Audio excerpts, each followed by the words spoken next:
এজন্যই নবীজি বলেন আল কাইয়িস প্রকৃত বুদ্ধিমান ওই ব্যক্তি মান দানা নাফসাহু যে ব্যক্তি নিজের প্রবৃত্তিকে বশীভূত করে, যে ব্যক্তি নিজের নফসকে অনুগত বানায়, নিজের নফসকে নিজের অধীনস্থ করে, কন্ট্রোল করে, ওয়ামিলা লিমা বাদাল মাউত মৃত্যুর পরবর্তী যে জগৎটা আছে তার বাবার বাড়িতে ফিরে যাবার জন্য সে কাজ করে। আর ওয়াল আজিজ অথর্ব ফালতু ওই ব্যক্তি মান আতবা নাফসাহু হাওয়াহা যে ব্যক্তি নিজের প্রবৃত্তির অনুসরণ করে, মন যা চায় তাই করে, ওয়া তামান্না আলাল্লাহিল কাযিব আর আল্লাহর কাছে মিথ্যা আশা করে বসে থাকে। বিয়ে শাদী করে নাই আর আশা করতেছে ছেলে পেলে হবে। কোন না কেন বিয়ে শাদী না করে যদি নিয়ত করে যে আমার খুব ছেলে পেলে হবে, হবে? কোন বেটা বিয়ে করে নাই, হুজুরের কাছে গিয়ে বলতেছে হুজুর একটু দোয়া করে দেন আমার যেন ভালো একটা সুসন্তান হয়। 5 বছর পরে গিয়ে বলে হুজুর ছেলে তো হলো না, একটু দোয়া করে। প্রতি বছরই দোয়া নিস, তোর বাচ্চা হয় না, ব্যাপারটা কি? কতদিন হয়েছে বিয়ে করছিস? বিয়ে তো করিনি। তো মিথ্যা এরকম আশা সন্তান হবে পদক্ষেপ না নিয়ে কি করে? আশা করে বসে আছে। এই আশা কি বাস্তব না ফালতু? ঠিক তেমনি ভাবে নবীজি বলেন দুনিয়াতে আসার পরে কাজ করে না, কিছু না, নিজের মন যা চায় তাই করে, আল্লাহর ইচ্ছে অনুযায়ী কাজ করে জান্নাতের বাড়ি নির্মাণ করে না, আর মিথ্যা আশা করে বসে আছে। এটা একটা অথর্ব ফালতু আজিজ। বুদ্ধিমান কোন ব্যক্তি? যে ব্যক্তি দুনিয়াতে আসার পরে মনে করে আমি কাজের জায়গাতে এসেছি, আমাকে কাজ করতে হবে, আমাকে ফিরে যেতে হবে কোথায়? বাবার বাড়ি জান্নাতে।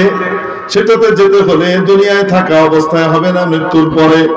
নবীজি বলেন ওয়ামিলা লিমা বাদাল মাউত তার জীবনের সমস্ত কর্মকাণ্ডের উদ্দেশ্য হয় মৃত্যুর পরবর্তী জীবন, আখিরাত।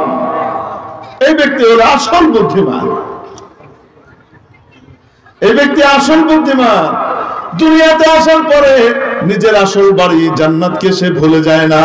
যেমন বুদ্ধিমান ব্যক্তি আমেরিকায় 5 বছরের ভিসা নিয়ে যাওয়ার পরে তার আসল বাড়ি দিনাজপুর বাংলাদেশকে সে ভুলে যায় না, ঠিক কিনা? মুসাফির হর কুজা বাশদ ওয়াতন রা ইয়াদ মিদারত মুসাফির হর কুজা বাশদ ওয়াতন রা ইয়াদ মিদারত চুবুল বুলদার কফস মানদ চমন রা ইয়াদ মিদারত। মুসাফির যেখানেই থাকুক না কেন, পথিক যেখানেই থাকুক না কেন, তার মনটা পড়ে থাকে তার বাড়িতে। মনটা কোথায় পড়ে থাকে? যারা সৌদি আরব থাকে আপনারা তো যে দেখেন না, তারা কত কষ্ট করে, মেহনত করে। সমস্ত কষ্ট আর মেহনতের পরে সারাক্ষণ বাড়ির কথা আলোচনা করে। দেখা সাক্ষাৎ হলে, কথাবার্তা হলে মানে ইনিয়ে বিনিয়ে সে তার বাড়িতে চলে আসে। মনটা কোথায় পড়ে থাকে? শরীরটা পড়ে আছে সৌদি আরবে, আমেরিকায়, মনটা পড়ে আছে তার বাড়ি দিনাজপুরে, ঠিক না? ঠিক তেমনি ভাবে যেমন নাকি একটি পাখি খাঁচার মধ্যে যখন বন্দী থাকে, সেটা যদি সোনার খাঁচাও হয় না কেন, তারপরেও তার মন পড়ে থাকে তার আসল বাড়ি বাগান। বাগান আর জঙ্গলে তার মন পড়ে থাকে, সে সোনার খাঁচা পছন্দ করে না, ঠিক কিনা? দুনিয়াতে যেভাবেই থাকি না কেন, ওইভাবে হোক আর ওইভাবে হোক তো পার হয়েই যাব। আসল দেখার বিষয় হলো জান্নাতে পরকালে আমরা কেমন আছি। হযরত মাওলানা শাহ আব্দুল গনি ফুলপুরি রহমাতুল্লাহ আলাইহি ছিলেন হাকিমুল উম্মাত হযরত শাহ আশরাফ আলী থানভী রহমাতুল্লাহ আলাইহির খলিফা। ওনার মুতাবান্না পালক পুত্র ছিলেন হাকিম মোহাম্মদ আখতার সাহেব রহমাতুল্লাহ আলাইহি। হযরত শাহ আব্দুল গনি রহমাতুল্লাহ আলাইহি মুতাবান্না না সৎ ছেলে বলা যায় আর কি। হযরত আব্দুল গনি রহমাতুল্লাহ আলাইহির শের একটি কথা হাকিম আখতার সাহেব রহমাতুল্লাহ আলাইহি শোনাতেন, यहाँ हम ऐसे रहे या वैसे रहे वहां देखना हम कैसे रहे। এখানে আমরা কেমন আছি দিনদার পরহেজগার মানুষরা, আলেম ওলামা এবং দিনদার মানুষদেরকে দেখা যায় দুনিয়াতে তেমন টাকা পয়সা সাধারণত হয় না, কেউ তেমন পাত্তা দেয় না, কেউ কেমন দাম টাম দিতে চায় না, কিন্তু এটাই আসল জীবন নয়। দিনদার মানুষ মনে সান্ত্বনা নিয়ে রাখো, তুমি হয়তো 2 নম্বরই করো নাই, সরকারি চাকরিতে ঘুষ খাও নাই, তোমার আরেক কলিগ ঘুষ খেয়ে 2 নম্বরই করে আঙ্গুল ফুলে কলা গাছ না, আঙ্গুল ফুলে বট গাছ হয়ে গেছে, তার কয়েকটা বাড়ি হয়ে গেছে, কয়েকটা মার্কেট হয়ে গেছে, এই হয়ে গেছে সেই হয়ে গেছে, কিন্তু তুমি সততার সাথে থাকবার কারণে জেলা শহরে একটা ভালো জায়গায় জমি কিনে একতলা বাড়ি করতে হিমশিম খেতে হচ্ছে, ঠিক কিনা? হতে পারে। তো দিনদার মানুষরা দুনিয়াতে দেখা যায় টাকা পয়সা কম, কিন্তু আল্লাহ পাক তাদের ইজ্জত, তাদের মহব্বত মানুষের দিলের মধ্যে বসিয়ে দেন। অবস্থা মানুষের দিলে আল্লাহ ইজ্জতের মহব্বত বসিয়ে দেন, যেটা লক্ষ কোটি টাকা খরচ করে পাওয়া যায় না। লক্ষ কোটি টাকা খরচ করে পাওয়া যায় না, ইজ্জত আল্লাহ পাক মানুষের দিলের ভিতরে বসিয়ে দেন। তো দুনিয়াতে দেখা যায় নেককাররা তেমন টাকা পয়সা তাদের নাই সাধারণত, আবার আল্লাহ পাক কোন কোন নেককারকে অসাধারণ টাকা দেন, অভাবনীয় টাকা দেন। আল্লাহ যেভাবে তাদেরকে দেন তারা ওইভাবে খরচও করে। অবাস্তব না বাস্তব? আল্লাহ পছন্দ করে। এজন্য দুনিয়াতে কারো কাছে অনেক টাকা পয়সা দেখলে দিনদার পরহেজগার মানুষ কিন্তু টাকা পয়সাওয়ালা, আমরা যেন মনে না করি যে এটা দুনিয়াদার। একজন মানুষের কাছে সারা দুনিয়ার সম্পদ থাকা সত্ত্বেও সে দুনিয়াদার নাও হতে পারে। কেন? ভিতরে দুনিয়াকে ঢুকতে দেয়নি, বাইরে আছে, ভিতরে তার আখিরাত আর আল্লাহ। সে এই দুনিয়া দিয়ে চিন্তা করে আমি আমার আখিরাতের বাড়ি জান্নাত সাজাবো। আবার একজন মানুষের কাছে কিচ্ছু নাই, কিন্তু মাথা থেকে পা পর্যন্ত সে দুনিয়াদার। কিভাবে? কিছুই নেই, আর সে মনের ভিতরে দুনিয়াকে ভালোবেসে দুনিয়ার সাথে পীড়িত করে বসে আছে, আখিরাতের তার কোনো খবরই নেই। শেখুল হাদিস আল্লামা হযরত জাকারিয়া সাহেব রাহমাতুল্লাহ আলাইহি উপমহাদেশে যাকে শেখুল হাদিস হিসেবে চিনত, আর আমাদের বাংলাদেশে হযরত শেখুল হাদিস আল্লামা আজিজুল হক সাহেব রাহমাতুল্লাহ আলাইহিকে চিনত শেখুল হাদিস নামে। তো হযরত শেখুল হাদিস জাকারিয়া সাহেব রাহমাতুল্লাহ আলাইহি এক উদাহরণ দিয়েছেন, একজন মানুষ রাজ সিংহাসনে বসেও বিনয়ী হতে পারে, আর একজন মানুষ চাপরাশির কাজ করে, ঝাড়ু দেওয়ার কাজ করেও সে অহংকারী হতে পারে। কিভাবে? এটা মনের অনুভূতির বিষয়। রাজা এখানে বসে চিন্তা করছে আমি এই পদের উপযুক্ত না, আমাকে এই চেয়ারে আল্লাহ বসিয়েছেন, দয়া করে বসিয়েছেন, আমি তো এটার উপযুক্ত ছিলাম না, আমি তো এটার যোগ্য না, আল্লাহ দয়া করে আমাকে এখানে কি করেছেন? বসিয়েছেন। সে ওখানে বসে এটা অনুভব করে আর আল্লাহর সামনে নিজেকে নত করে দেয়। সে রাজ সিংহাসনে বসেও অত্যন্ত আড়ম্বরপূর্ণ জীবন, জৌলুসপূর্ণ জীবন যাপন করার পরেও সে বিনয়ী। আর ওই যে ঝাড়ু দিচ্ছে ওই জায়গাতে, আর সে ওখানে বসে বসে চিন্তা করছে আসলে ওই বেটা বাদশা হয়েছে, ওর কি যোগ্যতা আছে? ওখানে তো বসার জায়গা আমার ছিল, আমার জায়গা ওইটা, আমি এখানে পড়ে আছি। হ্যাঁ, তো সে ওই জায়গাতে থেকেও সে কি করতেছে? আল্লাহর ফয়সালার উপরে সে সন্তুষ্ট না, অহংকার করছে। এজন্য কারোর কাছে দুনিয়ার অনেক কিছু আছে, আমরা অনেক সময় মনে করি যে দুনিয়ার অনেক কিছু আছে তার মানে সে দুনিয়াদার না। হ্যাঁ, দুনিয়া যদি ভিতরে ঢুকিয়ে ফেলে তো তাহলে দুনিয়াদার। দুনিয়াতে থাকতে হলে পর্যাপ্ত পরিমাণ মাফিক দুনিয়ার দরকার আছে না নাই? এই দুনিয়াতে জীবন কাটাতে হলে প্রয়োজন মাফিক দুনিয়ার প্রয়োজন আছে না নাই? আছে। দুনিয়ার প্রয়োজন মাফিক দুনিয়া ছাড়া জীবন চলা বড় কঠিন। কিন্তু এই দুনিয়াকে যদি ভিতরে ঢুকিয়ে ফেলা হয় তো তাহলে দুনিয়াও শেষ, আখিরাতও শেষ। রাসূলুল্লাহ সাল্লাল্লাহু আলাইহি ওয়াসাল্লামের ইরশাদ, হুব্বুদ দুনিয়া রাসু কুল্লি খাতিআ। নবীজি ইরশাদ করেন, দুনিয়ার ভালোবাসা, দুনিয়ার প্রীতি, মহব্বত, এটা সকল অপরাধের মূল আর মা। সকল অপরাধের মূল মাথা দুনিয়ার ভালোবাসা, আখিরাত ভুলে যাওয়া, দুনিয়ার মধ্যে মেতে যাওয়া। এইটা নবীজি কিন্তু বলেন নাই দুনিয়া সমস্ত অনিষ্টের মূল। কি বলেছেন? দুনিয়া সমস্ত অনিষ্টের মূল বলেছেন না দুনিয়া প্রীতি? প্রীতি। একজন বড় দুনিয়াদার পাতেরোতে চড়ে, নিশান পেট্রোলে চড়ে, রোলস রয়েসে চড়ে, পোর্শেতে চড়ে, মার্সিডিজ BMW হাঁকায়, কিন্তু দুনিয়া তার দিলের ভিতরে ঢুকে নাই। তাহলে দুনিয়ার মধ্যে থেকেও তার মধ্যে দুনিয়া নাই। ভাই হাঁস আছে না? হাঁস, হাঁস দেখেছেন? হাঁস আপনি ছেড়ে দিলে সে পানি তালাশ করে, সে গিয়ে কোথায় নামে? পানিতে নামে। কিন্তু পানি ভিতরে ঢুকে না তার বাইরে? বাইরে। সে উঠে এসে একটা ঝাড়া মারে, সব পানি পড়ে গেছে, তাকে তোয়ালে দিয়ে গামছা দিয়ে মুছানো লাগে না। বলেন না কেন? এমন সিস্টেমে আল্লাহ তার জিনিস বানিয়েছেন। সে উঠে একটা দাঁড়িয়ে এরকম করে, ওই পাছাটাকে বিশেষ সিস্টেমে একটা এরকম করে লেজটা নাড়ে, ছোট ছোট এক নাড়া দেয়, সব পানি পড়ে গেছে, আর কিছু নাই, গায়ে লাগেও না। তো হাঁস সারাদিন কোথায় থাকে? কিন্তু পানি ভিতরে ঢুকে না। দুনিয়াতে বলেন তো দেখি, যদি কেউ যদি নৌকায় চলতে চায়, কিসে চলতে চায়? নৌকায় চলতে চায়। তো নৌকাটা কোথায় চলবে? মাটিতে। হ্যাঁ, রাজনৈতিক নৌকা মাটিতে চলে। রাজনৈতিক নৌকা ওই যে ওই কিসের চৌরাস্তার মাথায় উপরে বসে থাকে, ছাদের উপরেও থাকে, কিন্তু ওই নৌকা চলার না। ঠিক কি ঠিক না? এখন অবশ্য দেখাও যায় না। আগে সব জায়গায় দেখলাম, এখন দিয়ে দেখা যায় না। কই কই? হ্যাঁ, ভাঙে ফেলছে। এ কেমন ইজ্জত হইল? হ্যাঁ, যে ইজ্জত দিয়ে তারপরে পাছায় লাভ, এই ইজ্জত কি ইজ্জত?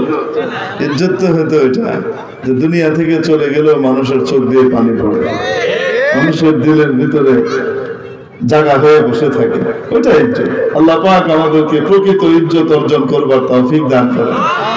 এই ভুয়া নকল ইজ্জতের পিছনে ছুটবার থেকে বাঁচিয়ে দেন এবং আসল ইজ্জতের পথে চলবার ব্যবস্থা করে দেন। তো বলছিলাম নৌকা, নির্বাচনের নৌকা হয়তো মাটিতে চলে চাকা দিয়ে, সত্যিকারের নৌকা পানি ছাড়া চলবে? বলেন না কেন? নৌকা চলতে হলে পানি লাগে, লাগে কি লাগে না? পানি যদি না থাকে নৌকা চলবে না, চড়ায় আটকে যাবে, খরায় আটকে যাবে। নৌকা চলার জন্য প্রয়োজন মাফিক পানি লাগে, কিন্তু তাই বলে পানি যেহেতু নৌকার জন্য গুরুত্বপূর্ণ, কোন ব্যক্তি যদি মনে করে পানি ছাড়া যেহেতু নৌকা চলে না, অতএব পানি ভিতরে ঢুকায় রাখি, একটু জমায় রাখি, তাই পানি যদি ভিতরে ঢুকাতে থাকে, নৌকার ভিতরে পানি ঢুকলে ওই নৌকা থাকবে না, ডুববে। আবদার কষ্টি হালাকে কষ্টিয়াস, আব আন্দক জেরে কষ্টি পস্তিয়াস। দার্শনিক আল্লামা জালালউদ্দিন রুমি রাহমাতুল্লাহ আলাইহি উদাহরণ দিয়ে বুঝিয়েছেন, পানি ছাড়া নৌকা চলে না, কিন্তু তাই বলে পানিকে নৌকার ভিতরে ঢুকানো যায় না, ঢুকালে শেষ। তেমনি ভাবে দুনিয়া ছাড়া দুনিয়ার জীবন চলে না। দুনিয়াতে চলতে হলে সম্ভব কিছু না কিছু দুনিয়ার দরকার আছে না নাই? তাই বলে দুনিয়াকে যদি কেউ ভেতরে দিলের মধ্যে ঢুকিয়ে দেয়, তাহলে জীবনের নৌকাটাও শেষ হয়ে যাবে, ডুবে যাবে, ঠিক কিনা? জান্নাতের নৌকা ডুবে যাবে, দিলে ঢুকতে দেওয়া যাবে না, বাহিরে। এই জন্য কারো কাছে টাকা পয়সা থাকলেই যেন আমরা কুধারণা না করি। একবার এক লোক একজন বড় বুজুর্গের নাম শুনেছে, তোর নাম শুনে চিন্তা করেছে বুজুর্গের সাথে যাই, একটু দেখা করে আসে। বুজুর্গের কাছে গিয়েছে, অনেক দূর সফর করে, মানুষের কাছে জিজ্ঞেস করে বুজুর্গের বাড়ি বের করেছে। দেখে আলিশান বাড়ি। কি বাড়ি? ওরে বাপরে, আলিশান বাড়ি, ঝকমকে জৌলুসপূর্ণ, এটা ওইটা, এখানে এই গাছ লাগানো, ওখানে ওই লাগানো, এখানে ফোয়ারা লাগানো, কি সুন্দর ভাই, বাপরে বাপ। সেই লোক মনে মনে খুব ব্যথিত হলো, আর চিন্তা করলো কার কাছে আসলাম, এত দূর থেকে মেহনত করে কষ্ট করে চেষ্টা করে আসলাম, কার বাড়িতে আসলাম। এ কিসের আল্লাহ আল্লাহ, তো দুনিয়ার ভিতরে ডুবে আছে, এত আলিশান বাড়ি তার। তো সে প্রধান দরজা আছে না, প্রধান ফটকের ভিতরে নিজে নিজে একটা কবিতার পংক্তি লিখে আসছে। তার মনের ব্যথা দেখেন না, মানুষ যখন ছাঁকা খায় তখন কবি হয়। আমার এতক্ষণের ওয়াজের ভিতরে একমাত্র গ্রহণযোগ্য ওয়াজ এটা হলো। এইটা বলার পরে আমার যুব সমাজ সবাই হেসে দিছে। তার মানে হলো হুজুর এটা একদম পারফেক্ট সত্যি বলছে, নিজের জীবনের সাথে মিলতেছে। ছেঁকা খাইলে কি হয়, মানে ব্যথা পাইলে কবি হয়। মনের ব্যথা আর বেদনাটা মানুষের কিভাবে আসে, কাব্যের আকারে বের হয়। তো এখন এত দূর থেকে এসে এরকম ধরা খাইলাম, কার কাছে এলাম খামাখা। এই জন্য এখানে ব্যথায় একটা কবিতার পংক্তি, মনের ব্যথাটাই কবিতার আকারে এক লাইন লিখে গিয়েছে। নামার দাস্তা কে দুনিয়া দোস্তিদার, ওই ব্যক্তি আল্লাহওয়ালা হতে পারে না যে যার সাথে দুনিয়ার দোস্তি থাকে। ওই ব্যক্তি আল্লাহওয়ালা হতে পারে না যার কাছে কি থাকে, দুনিয়া থাকে। এত দুনিয়ার দোস্তি, সে আবার আল্লাহ হয় কেন? নামার দোস্ত মানে নামার দে খুদা আনস্ত।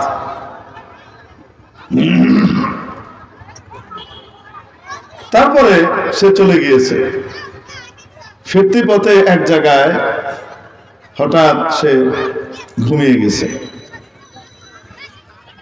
খুব ক্লান্ত, ঘুমিয়েছে। তো ঘুমের মধ্যে স্বপ্ন দেখে হাসরের ময়দান কায়েম হয়ে গেছে। কি হয়ে গেছে? হাসরের ময়দান কায়েম হয়েছে।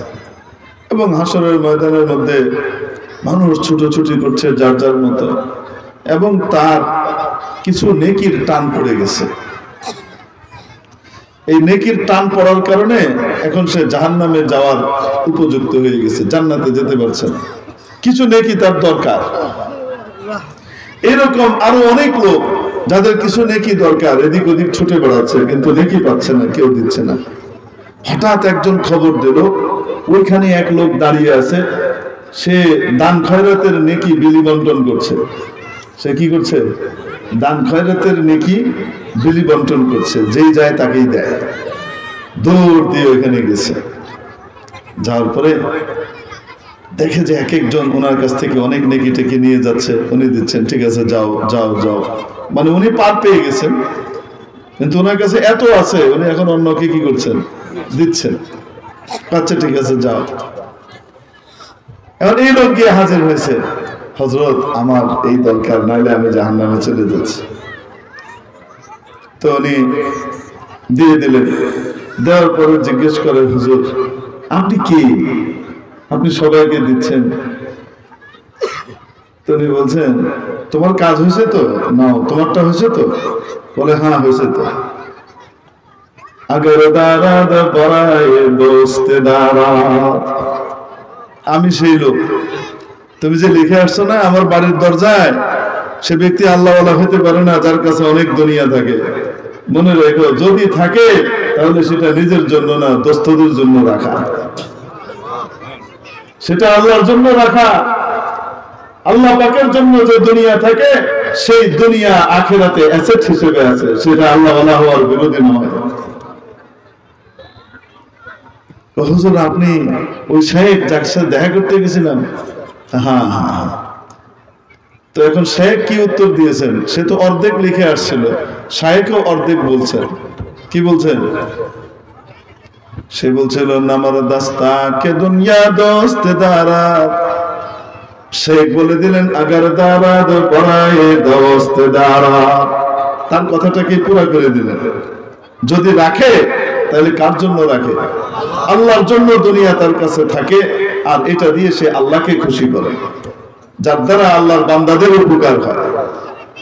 এখন ঘুম থেকে ওঠার পরে সে মনে করলো, বড় ভয়ঙ্কর স্বপ্ন দেখলাম, আমি শাইখের ব্যাপারে এত বাজে ধারণা করলাম, তাড়াতাড়ি যাই, যে শাইখকে স্বপ্ন বলবো যে হযরত আমি তো এই স্বপ্ন দেখছি, হাসরের ময়দান এবং আল্লাহর কাছে আপনি অনেক প্রিয়, আপনি সবাইকে দিচ্ছেন। যে যখন দরজায় পৌঁছাইছে, যে দেখে ও তো অর্ধেক লাইন লিখে ছিল, আর অর্ধেক যেটা স্বপ্নে দেখছে সেটা পাশে লেখা। সেটা কোথায় লেখা? পাশে লেখা। মানে সেম জিনিস আল্লাহ রাব্বুল আলামিন তার শাইখকে দেখায় দিয়েছেন। এখন উনি ওইখানে লিখে দিয়েছেন, এজন্য কারো কাছে দুনিয়া থাকলে সে দুনিয়াদার হয় না, দুনিয়ার মহব্বত দিলে ঢুকলে দুনিয়াদার হয়। হযরত আব্দুর রহমান ইবনে আওফ রাদিয়াল্লাহু তাআলা আনহু আহাদুল আশরাতিল মুবাশশারা বিল জান্নাতিল কিরাম, যিনি আশারায়ে মুবাশশারা 10 জন সাহাবী যাদের ব্যাপারে নবীজি একসাথে নাম বলে জান্নাতের ঘোষণা দিয়েছিলেন, ওই 10 জনের একজন হযরত আব্দুর রহমান ইবনে আওফ রাদিয়াল্লাহু তাআলা আনহু। ব্যবসায়িক মাল এসেছে, ইম্পোর্ট করা মাল মদিনায়, নবীজির ইন্তেকালের পরের কথা, ওয়াফাতের পরের কথা। মদিনার অলি গলি সব আব্দুর রহমান ইবনে আওফের ট্রাক দিয়ে ভরে গেছে। আর ওই জামানার ট্রাক বুঝেন তো কি, আরে উট, মালবাহী উট দিয়ে ভরে গেছে। মদিনার বাইরে উট দাঁড়িয়ে আছে, শত শত মাল আনলোড করবে। কি পরিমাণ ব্যবসায়িক মাল এসছে, সুবহানাল্লাহ। মদিনার ভিতরে গুঞ্জন চলছে, আল্লাহু আকবার, আব্দুর রহমান ইবনে আওফের কি সম্পদ, আল্লাহ কি না দিয়েছেন, এগুলা গুঞ্জন চলছে। এই গুঞ্জন আম্মা জান হযরত আয়েশা সিদ্দিকা রাদিয়াল্লাহু তাআলা আনহার কান পর্যন্ত গিয়ে পৌঁছালো। আম্মা জান আয়েশা সিদ্দিকা রাদিয়াল্লাহু তাআলা আনহা ডাকলেন আব্দুর রহমান ইবনে আওফ রাদিয়াল্লাহু আনহুকে। বয়সে আব্দুর রহমান ইবনে আওফ তো আম্মা জান আয়েশার চেয়ে অনেক বড়, কিন্তু মর্যাদায় আম্মা জান আয়েশা হলেন পুরা উম্মতের আম্মা জান। কোরআন বলে النبي أولى بالمؤمنين من أنفسهم وأزواجه أمهاتهم। ঈমানদারদের কাছে নবী তাদের প্রাণের চাইতেও অনেক বেশি প্রিয়, এবং নবীর স্ত্রীরা উম্মতের মা। মা, এজন্য মাকে কেউ কোনোদিন বিয়ে করতে পারে? এজন্য নবীজি সাল্লাল্লাহু আলাইহি সাল্লামের ওয়াফাতের পরে তার কোন স্ত্রীকে বিয়ে করা কোন উম্মতের জন্য হারাম। কেন? মা। আল্লাহ বলেছেন কি? মা। এখন মায়ের বয়স তো কম, যে ছেলেকে ডাকতেছেন সেই ছেলের বয়স অনেক বেশি, যত বেশি হোক না কেন মা তো মাই। ডেকে বলতেছেন, আব্দুর রহমান, এই কবরওয়ালা দুনিয়া থেকে গিয়েছেন, বেশি দিন তো হয় নাই, এর মধ্যেই তোমাকে দুনিয়া এভাবে গ্রাস করে ফেললো। হযরত আব্দুর রহমান ইবনে আওফ রাদিয়াল্লাহু তাআলা আনহু বলেন, আম্মা জান, আপনি আপনার এই সন্তানের ব্যাপারে নিশ্চিন্ত থাকতে পারেন, আলহামদুলিল্লাহ এখনো তাকে দুনিয়া ধরে নাই। এটা তো আমার ব্যবসা, দুনিয়ার কারবার, এটা তো আমার ব্যবসা, দুনিয়ার লেনদেন, কারবার। আলহামদুলিল্লাহ এই মাল এখনো আমার দিলের ভিতরে ঢুকে নাই, এই সমস্ত মালের সামান্য মহব্বত আমার নাই, আমি প্রমাণ দিতে পারবো আপনাকে। আব্দুর রহমান ইবনে আওফ রাদিয়াল্লাহু তাআলা আম্মা জানের সামনে থেকে বেরোলেন, বাইরে গেলেন, গিয়ে কিছু মাইকম্যান রেডি করলেন। মাইকম্যান বুঝেন তো, এখন না মাইকম্যান মাইক মারে, মাইকে ঘোষণা করে। আগে কি ছিল? আগে এরকম চোঙ্গার মতো ছিল, সেই চোঙ্গাতে মানুষ এরকম করে মুখে বলতো, বুঝেন? তো ওরকম অনেক লোককে ডাকলেন, তাদেরকে ভাড়া করলেন, কিসের জন্য? তারা ঘোষণা করবে। কি ঘোষণা? যাও মদিনার অলিতে গলিতে ঘোষণা করতে থাকো, যার যা দরকার, সে গরিব হোক চাই ধনী হোক, আব্দুর রহমান ইবনে আওফের মাল সবার জন্য হাদিয়া। ধনী মানুষও হাদিয়া নিতে পারে, গরিব মানুষ সাদাকাও নিতে পারে, হাদিয়াও নিতে পারে, ঠিক কিনা?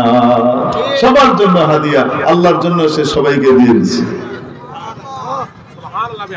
তো দুনিয়া থাকলেই কি মানুষ দুনিয়াদার হয়? ওনারা দুনিয়া দিয়ে তাদের আখিরাত কামিয়েছেন, ওনাদের জান্নাত নির্মাণ করেছেন। এজন্য আমরা যারা দুনিয়াতে আছি, দুনিয়া কামানোর নিষেধাজ্ঞা আছে নাই? হারাম উপায়ে না হালাল উপায়ে? হালাল উপায়ে দুনিয়া উপার্জন করব এবং আল্লাহর রাস্তায়ও প্রয়োজন মাফিক খরচ করব। এখানে যদি নিজের এখানে আশাটাকে যদি মনে করি জান্নাতের জমিনকে ভরবার জন্য আমাকে সুযোগ দেয়া হয়েছে, আর আমি এই সময়টাকে কাজে লাগাই, আল্লাহ পাকের ইচ্ছা অনুযায়ী নিজের জীবনের প্রতিটি কাজ করি, আল্লাহ পাকের ইচ্ছা মানে নবীর তরিকা অনুযায়ী করি, তাহলে জীবনের প্রতিটি কাজে ইবাদত হয়ে যাবে। ওয়াশরুমে যাওয়া আসা প্রত্যেক মানুষই যায়, প্রত্যেক মানুষই করে, গরু ছাগল জানোয়ারও করে, ঠিক না? কিন্তু ওয়াশরুমে যাওয়া আসার জন্য নবীজির দেওয়া তরিকা আছে না নাই? যদি কোনো ব্যক্তি নবীজির তরিকা অনুযায়ী ওয়াশরুমে ঢোকার আগে দোয়া করে নেয়, আল্লাহুম্মা ইন্নী আউযু বিকা মিনাল খুবুসি ওয়াল খাবাইস, ঢোকার সময় ডান পার পরিবর্তে আগে কোন পা দেয়? বাম পা দিয়ে ভিতরে ঢুকে, তারপরে সতর প্রয়োজন মাফিক খুলে, তারপরে কাজ সারার পরে সেখানে সুন্নত অনুযায়ী ঢিলা কুলুক ব্যবহার করে, সুন্নত অনুযায়ী পানি ব্যবহার করে, নবীজির তরিকা অনুযায়ী সব কাজ শেষ করে বের হওয়ার সময় কোন পা আগে দেয়? ডান পা আগে দেয়। বের হওয়ার পরে নবীজি পড়তেন গুফরানাক, সেও পড়লো গুফরানাক। নবীজি কখনো কখনো আর একটু বেশিও পড়তেন আলহামদুলিল্লাহিল্লাযী, বলেন غفرانك الحمد لله الذي أذهب عني الأذى وعافاني। পড়লে এতটুকু পড়ে, না পড়লে গুফরানাক এতটুকু পড়ে। তার যাওয়া আসা পুরোটুকু নবীর তরিকা অনুযায়ী হওয়ার কারণে এই পুরো সময়টা তার ইবাদত হয়ে গেছে। ব্যবসা বাণিজ্য করে নবীর তরিকায় করে, নবীজি শিখিয়েছেন মান গাশানা ফালাইসা মিন্না, যে ধোঁকাবাজি করে আমাদের সাথে সে আমার উম্মতের অন্তর্ভুক্ত না। সে ব্যবসা করে কিন্তু ধোঁকাবাজি করে না, 1 নম্বর 2 নম্বর মাল মিলিয়ে 1 নম্বরের দরে বেচে এই কাজ করে না। বুঝেন নাই মনে হয়? 10 টাকা দিয়ে জিনিস কিনে বেচা লাগবে তার 15 টাকায়, সে বলে না যে 15 টাকায় তো আমার কিনা দামও পড়ে নাই। এই টাইপের মিথ্যা কথা কি করে না? বলে না। বরং কিভাবে করতে হয় ব্যবসা আলেম ওলামার কাছে শিখে নেবেন। যেখানেই আটকাবেন যে হুজুর এখানে সততা কিভাবে ধরে রাখবো, নাহলে তো বিপদে পড়ে যাচ্ছে, ব্যবসায় টিকবে না, আলেম ওলামার কাছে যাবেন, শিখিয়ে দিবে এই কথাটা এভাবে বলতে হবে, এটা এমনি করতে হবে, তাহলে আপনার ব্যবসাও টিকবে, আপনি সত্যের ভিতরেও থাকবেন। আটকায় গেলেন, শয়তান শিখাই দিছে। শয়তান আমাদের মুখে একটা জিনিস শিখাই দিছে, যে দরে আমি বেচতে চাই না, আমার আরো দাম দরকার, নাহলে আমার বাজার সদাই নিয়ে এখানে টিকা মুশকিল, এই বাজারে আমার টিকা মুশকিল। তো কেউ কম যদি বলে তখন আমরা কি বলে, আর ধর নেই, কেনা দামও পড়ে নেই, জানো কথাটা সত্য হলো না মিথ্যা হলো? তো সত্য কথা বললে তো হুজুর আমার থেকে তো সে 15 টাকা দিয়ে কিনবে না। আমি যদি বলি যে আমি 10 টাকা দিয়ে কিনছি, তাহলে সে বলবে এই মেয়ে আপনি 1 টাকা লাভ করেন, আপনি 11 টাকা নেন, আপনি 15 টাকা চান কেন? কারণ সে তো অন্য কিছু হিসাব করতেছে না। এখানে শুধুমাত্র 1 টাকা ধরলে তো হবে না, ক্যারিং ফি আছে, দোকান ভাড়া আছে, মজুরির ভাড়া আছে, এখানে তারপরে কি আছে আপনার, আর ইলেকট্রিসিটি বিল আছে, আরো কত রকমের কত কিছু আছে, ঠিক না? এই সব কিছু করার পরে লাভ যেটা আসবে সেটা দিয়ে ভবিষ্যতের কিছু পুঁজিও বাড়াইতে হবে, নাহলে এই পুঁজি টিকবে না, ওইটাও ধরতে হবে, তারপরে নিজের সংসারও চালাইতে হবে দুর্মূল্য সময়ের ভিতরে। এই সব মিলিয়ে তার এটা 15 টাকার নিচে বেচলে হয় না। তো কি বলতে হবে? এই কথা বলেন না যে কেনা দামও পড়ে নাই, বলবেন ভাই নিলে 15 টাকা দিয়ে নেন, না নিলে নাই, এর চাইতে কমে আমার পোষাবে না, কারো পোষাইলে তার কাছ থেকে নেন। বুঝতে পারেনি? আপনার এই কাস্টমার আজকে একদিন হয়তো না নিয়ে মন খারাপ করে যাবে, এটা ঘাউলা। আর আপনি কোয়ালিটিতে কম্প্রোমাইজ করেন না, কোয়ালিটি যা আছে আপনি সেটাই রাখেন। হয়তো দাম বাড়ে, আপনার জিনিসের দাম অন্য চেয়ে বাড়তেছে, কিন্তু কোয়ালিটিতে আপনি ছাড় দেন না, সত্য কথা বলেন।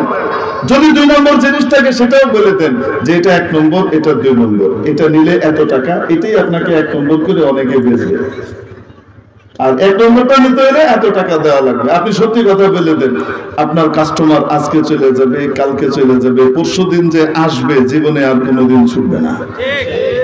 এই কাস্টমার বলবে এইভাবে কাছ থেকে নেওয়া উচিত, ধোঁকাবাজি নেই। হ্যাঁ দেখেন, ইহুদিরা, খ্রিস্টানরা, হিন্দু ভাইরাও অনেকে আছে যারা ইসলামের শিখানো এই নীতিকে ফলো করে, নবীর শিখানো এই নীতি ফলো করে, যার কারণে দেখা যায় সে হিন্দু, তার দোকান থেকে মুসলমানরা সব বেদার্সে মাল কিনতেছে। কেন? সে দুই নম্বরই করে না, সে যা বলে তাই রাখে। অবাস্তব না বাস্তব? ইসলামের এই নীতি যদি আল্লাহর নবীর উম্মত মুহাম্মদ সাল্লাল্লাহু আলাইহি ওয়াসাল্লামের উম্মত মুসলমান বাস্তবায়ন করত, তাহলে বলেন তার মর্যাদা কমতো না বাড়তো? দুনিয়াতেও বাড়তো, আখিরাতেও বাড়তো। আনতাজিরুস সাদুকুল আমিন, নবীজি বলেন যে ব্যবসায়ী সত্যবাদী এবং সততার সাথে ব্যবসা করে, সে ব্যক্তি এই ব্যবসার বিনিময়ে কিয়ামতের দিন হায়ার গ্রেডের জান্নাতে থাকবে, নবীদের সাথে, মহান নবীয়িন ওয়াস সিদ্দিকিন, সিদ্দিকদের সাথে, বড় বড় ওলিদের সাথে, ওয়াস সালিহিন ওয়াস শুহাদা, শহীদদের সাথে জান্নাতে থাকবে। এই ব্যবসার বিনিময়ে। কেন? ব্যবসা নবীর তরিকায় করেছে। এজন্য নিজের জীবনের প্রতিটা কাজ নবীর তরিকায় করতে কে কে রাজি আছে? হাত উঠাই দেন। লিল্লাহি তাকবীর। আল্লাহ কবুল করেন, হাত নামায়। যদি আল্লাহর নবীর তরিকায় করি, ছোট কাজও ইবাদত, আর এটার জন্যই আল্লাহ পাঠিয়েছেন। এজন্য মুমিনের ঘুম ইবাদত, যদি নাকি মুমিন রাসূলুল্লাহ সাল্লাল্লাহু আলাইহি ওয়াসাল্লামের তরিকা অনুযায়ী ঘুমায়। কোন ব্যক্তি যদি ওযু করে ঘুমায়, কি করে ঘুমায়?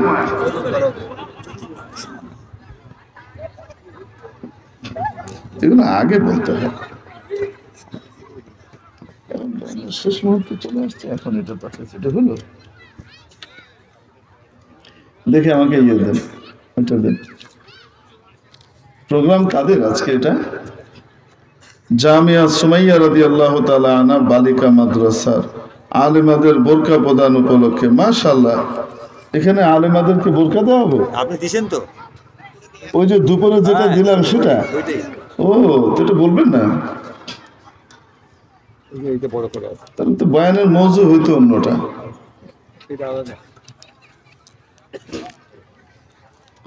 একটু পানি দিয়ে। যাই হোক মেরে মুহতারাম দোস্ত, এই জন্য বলছিলাম জীবনের প্রতিটা কাজ কার তরিকায় করব? রাসূলের তরিকায় যদি করি,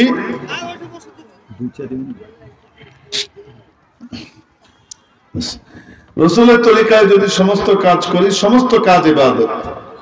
কেউ যদি ওযু করে ঘুমায়, পবিত্র অবস্থায় ঘুমায়, আর ওই রাতে সে মারা যায়, শহীদের দরজা পায়। কোন ব্যক্তি এশার নামাজ জামাতের সাথে আদায় করেছে, ফজরের নামাজ জামাতের সাথে আদায় করেছে, নবীজি সাল্লাল্লাহু আলাইহি সাল্লাম বলেন, মুসলিম শরীফের হাদিস, সারা রাত ইবাদতের সওয়াব পেয়ে গেছে। তো মুমিনের ঘুমও ইবাদত। এখন কোন কাজ কিভাবে করলে ইবাদত হবে, এই ব্যাপারে কিছু বিশেষজ্ঞ মানুষের দরকার আছে না নাই? আলেম ওলামা, তারা জানবেন কোন কাজ কিভাবে করলে ইবাদত। তাদের সাথে সম্পর্ক রাখলে আমরাও জানতে পারবো আমার দুনিয়ার সমস্ত কাজ কিভাবে করলে ইবাদত হবে, আর এটা আমার জান্নাতের অ্যাসেট হবে। এটা শুধু পুরুষদের জন্য না নারীদের জন্য? মেরে মুহতারাম দোস্ত, কোরআন হাদিস আজকে আমাদের মা বোনদেরকে না শিখানোর কারণে আমাদের গোটা পৃথিবী শান্তির পরিবর্তে অশান্তির আগুনে জ্বলছে। জি, আমরা আমাদের মা বোনদেরকে দ্বীন শিখাই না, যার ফলশ্রুতিতে আমাদেরকে ভুগতে হয়। অথচ নবীজি সাল্লাল্লাহু আলাইহি ওয়াসাল্লাম আসলেন, ইসলামী জিন্দেগি শিখাইলেন। স্বামীদের মাধ্যমে শিখিয়ে দিলেন তাদের বউদেরকে শিখাও, বাপদেরকে বললেন তোমার মেয়েদেরকে শিখাও। এবং নবীজি সাল্লাল্লাহু আলাইহি ওয়াসাল্লাম যখন অবস্থান করতেন মদিনায়, মদিনাতে মসজিদে নববী ছাড়াও আরো 9টা মসজিদ ছিল। মসজিদে নববী এক প্রান্তে ছিল। মা বোনরা শুধু মসজিদে নববীতে আসতেন নামাজ পড়তে, নবীজির কাছ থেকে মাসালা মাসাইল নেবেন, শিখবেন দ্বীন। এই জন্য এছাড়া অন্য কোন মসজিদে নববী ছাড়া অন্য কোন মসজিদে নবীজির যুগে মা বোনরা নামাজ পড়েছেন এরকম একখানা হাদিস কেউ দেখাইতে পারবে না।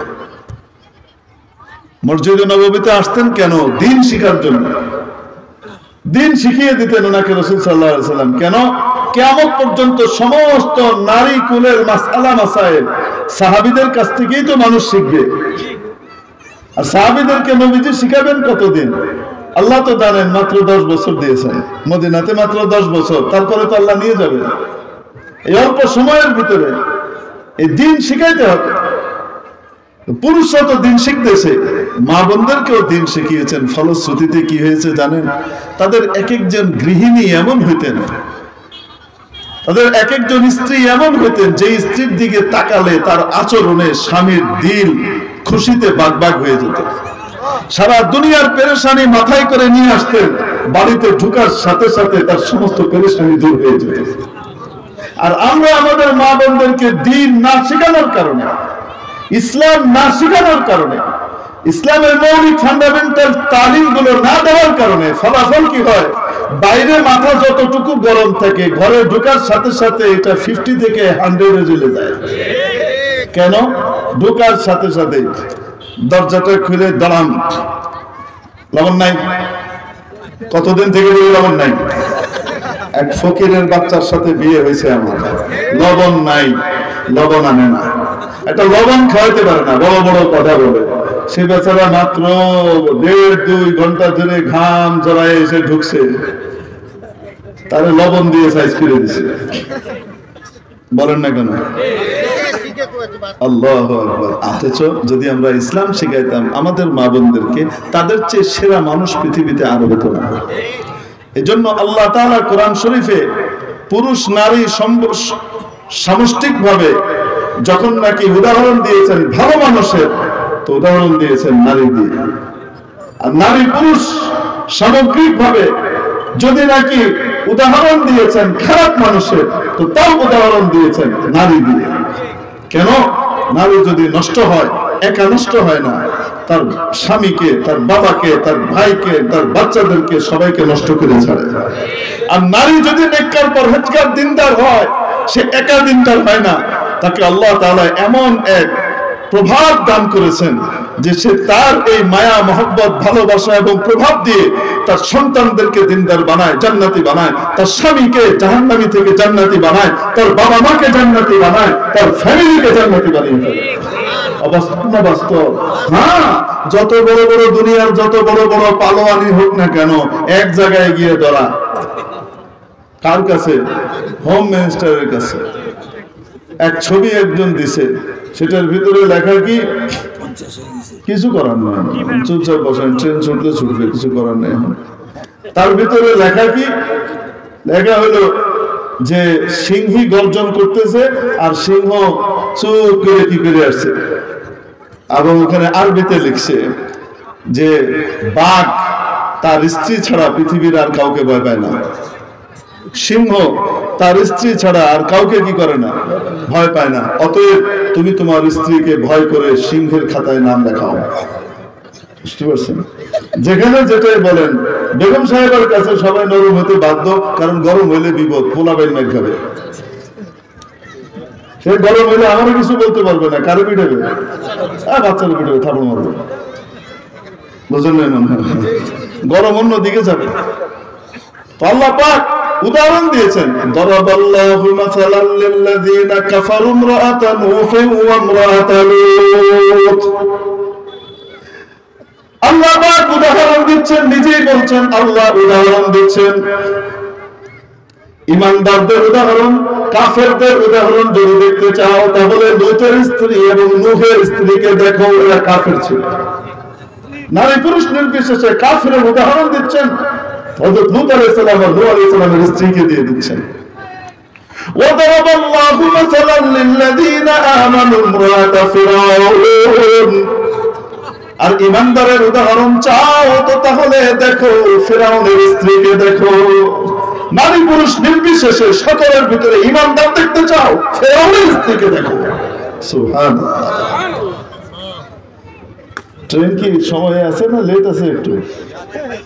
হ্যাঁ,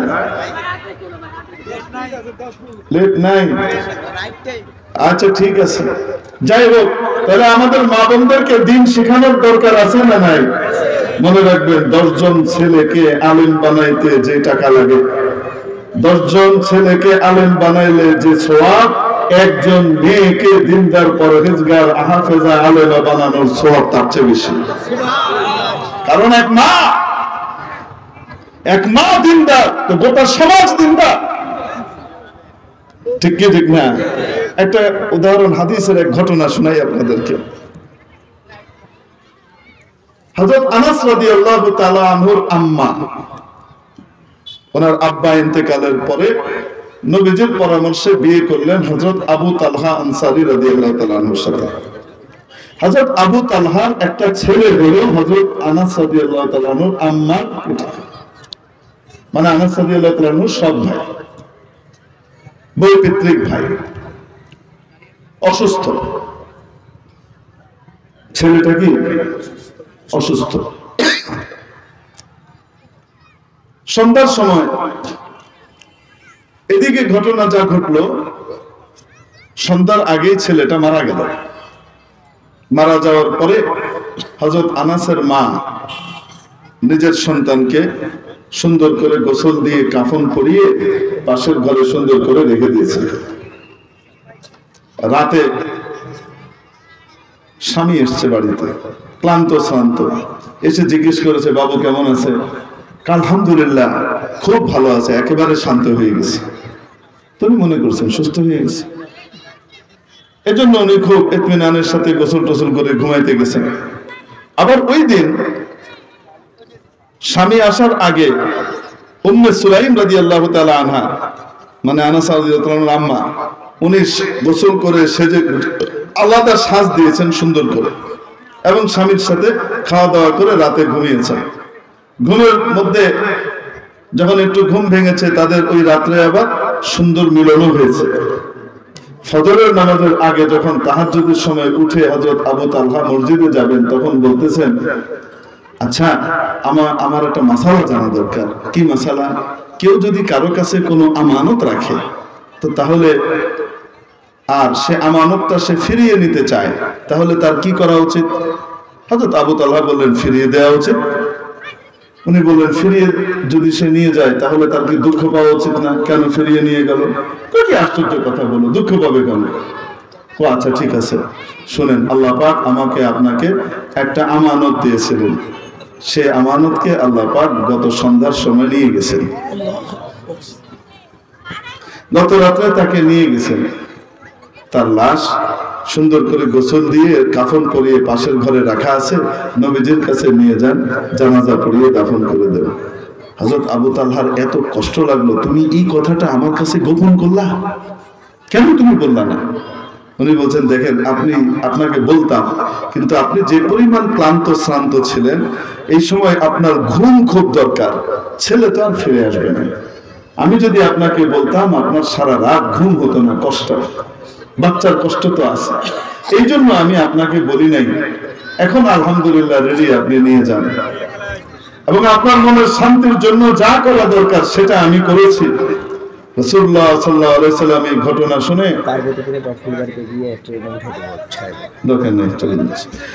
রাসূল পাক সাল্লাল্লাহু আলাইহি ওয়াসাল্লাম এই খবর শোনার পরে বললেন, উম্মে সুলাইমের আজকের এই মিলনে আল্লাহ তাআলা বিশেষ বরকত দান করবেন, এবং সেখান থেকে যে সন্তান হয়েছিল সেই সন্তানের সমস্ত বাচ্চারা হাফেজ হয়েছে, আলেম হয়েছে। তো বলেন তো দেখি, এরকম স্ত্রী নবীজির শিক্ষার দ্বারা তৈরি হয়, ঠিক কি ঠিক না? এরকম স্ত্রী তৈরি করা আমাদের ঘরে ঘরে দরকার আছে না নাই? তাহলে আমাদের বাচ্চাদেরকে আমরা এরকম মেয়েদের যে মাদ্রাসাগুলো আছে সেখানে পড়াতে কে কে রাজি আছে? একটু হাত উঠিয়ে দেখাই তো। মাশাআল্লাহ, আল্লাহু আকবার, আল্লাহ কবুল করেন। এবং এই মাদ্রাসার যাবতীয় প্রয়োজন পুরো করবার জন্য আমরা এগিয়ে আসতে রাজি আছি তো ইনশাআল্লাহ। বেশি কিছু লাগবে না, আমি এক একজন মেয়ের খরচ আমি দিব, আল্লাহ আমাকে তৌফিক দিয়েছেন, আমি এক একজন মেয়ের মাসিক খরচ দিব ইনশাআল্লাহ, যেন সে দিনদারের সাথে একজন দিনদার হতে পারে। এক মা মানে হাজারো মানুষ দিনদার হবে। তো কে কে রাজি আছে একটু হাত উঠে দেখাই তো, ইনশাআল্লাহ তাআলা নিয়ত করতে পারি। আল্লাহু আকবার। এখানে 1 2 3 4 5 6 7 8 8 জনের দিকে, তারপরে 9, দেখি হাতগুলো দেখায়, 9 10 11 12 13 14 15 16 17 18, অন্ধকারে দেখাও যাচ্ছে না, 19, হয়তো আরো আছে। যারাই আছে আমরা ইনশাআল্লাহ মাহফিলের পরে এখানে নাম লিখিয়ে নিজের মোবাইল নাম্বার দিয়ে তারপর যাবো ইনশাআল্লাহ। ঠিক আছে, জাযাকুমুল্লাহু তাআলা। আলোচনা চলবে, আমার ট্রেন চলে যাবে, 20 মিনিট আছে। ট্রেন চলে যাবে, এজন্য আপনারা মেহেরবানি করে আমাকে মাফ করবেন। এখন ইনশাআল্লাহ আলোচনা চলবে। আমরা যে এসেছিলাম, আমরা কি হুজুরের জন্য এসেছিলাম না আল্লাহর জন্য? কে কে আল্লাহর জন্য আসছে?